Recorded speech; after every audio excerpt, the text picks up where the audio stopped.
ଏବେ ଏବେ ଆଞ୍ଚଳିକ ପାଣିପାଗ କେନ୍ଦ୍ର ଭୁବନେଶ୍ୱର ଟ୍ୱିଟ୍ ଜରିଆରେ ସତର୍କ ସୂଚନା ଜାରି କରିଛି, ଯାହାକି ଉତ୍ତର ପଶ୍ଚିମ ବଙ୍ଗୋପସାଗରରେ ଲଘୁଚାପ ଆଉ ଆଜିଠୁ ଓଡ଼ିଶାର ଏହିସବୁ ଜିଲ୍ଲାରେ ପ୍ରବଳ ବର୍ଷିବ।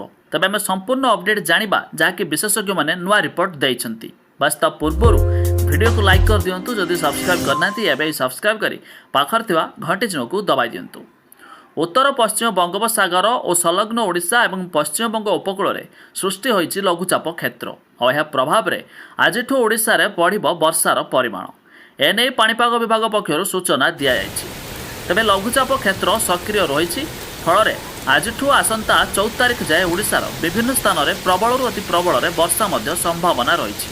ଆଉ ଏଥିପାଇଁ ଆଜି ପାଇଁ ମଧ୍ୟ 9ଟି ଜିଲ୍ଲାକୁ ରେଡ୍ ୱାର୍ଣ୍ଣିଂ ଜାରି ହୋଇଛି। ଆଉ ସେ 9ଟି ଜିଲ୍ଲା ହେଉଛି କନ୍ଧମାଳ, ବୌଦ୍ଧ, କଳାହାଣ୍ଡି, ବଲାଙ୍ଗୀର, ନୟାଗଡ଼, ସୋନପୁର, ଖୋର୍ଦ୍ଧା, ପୁରୀ ଓ ଜଗତସିଂହପୁରକୁ ରେଡ୍ ୱାର୍ଣ୍ଣିଂ ଦିଆଯାଇଛି। ଆଉ ଏହିସବୁ ଜିଲ୍ଲାର କିଛି ସ୍ଥାନରେ ପ୍ରବଳରୁ ଅତି ପ୍ରବଳ ବର୍ଷା ହେବା ସହ ଗୋଟିଏ ଦୁଇଟି ସ୍ଥାନରେ ଘଡ଼ଘଡ଼ି ବର୍ଷା ମଧ୍ୟ ରହିଛି। ସେହିପରି 10 ଜିଲ୍ଲାକୁ ଅରେଞ୍ଜ ୱାର୍ଣ୍ଣିଂ ଓ 11 ଜିଲ୍ଲାକୁ ୟେଲୋ ୱାର୍ଣ୍ଣିଂ ଦିଆଯାଇଛି। ଆଉ ଏହାଛଡ଼ା ଆସନ୍ତାକାଲି ପାଇଁ ମଧ୍ୟ 9ଟି ଜିଲ୍ଲାକୁ ବି ରେଡ୍ ୱାର୍ଣ୍ଣିଂ ଦିଆଯାଇଛି, ଯାହାକି ସେ ଜିଲ୍ଲାଗୁଡ଼ିକ ରହିଛି ନୂଆପଡ଼ା, ବଲାଙ୍ଗୀର, ସୋନପୁର, ବରଗଡ଼, କଳାହାଣ୍ଡି, ବୌଦ୍ଧ, ସମ୍ବଲପୁର, ଅନୁଗୁଳ ଓ ନବରଙ୍ଗପୁର ଜିଲ୍ଲାକୁ ରେଡ୍ ୱାର୍ଣ୍ଣିଂ ସତର୍କତା ଦିଆଯାଇଛି। ବାକି 11 ଜିଲ୍ଲାକୁ ଅରେଞ୍ଜ ୱାର୍ଣ୍ଣିଂ, 10 ଜିଲ୍ଲାକୁ ୟେଲୋ ୱାର୍ଣ୍ଣିଂ ଦିଆଯାଇଛି।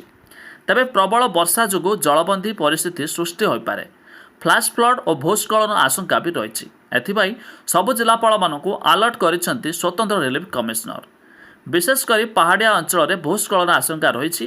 ଦୁର୍ବଳ ନଦୀବନ୍ଧ ଉପରେ ନଜର ରଖିବାକୁ ପ୍ରଶାସନକୁ କୁହାଯାଇଛି। ତେବେ ଆସନ୍ତା 14 ତାରିଖ ଯାଏ ସମୁଦ୍ର ଅଶାନ୍ତ ରହିବ ଆଉ ମତ୍ସ୍ୟଜୀବୀମାନଙ୍କୁ ସମୁଦ୍ର ଭିତରୁ ଯିବାକୁ ବାରଣ ମଧ୍ୟ କରାଯାଇଛି।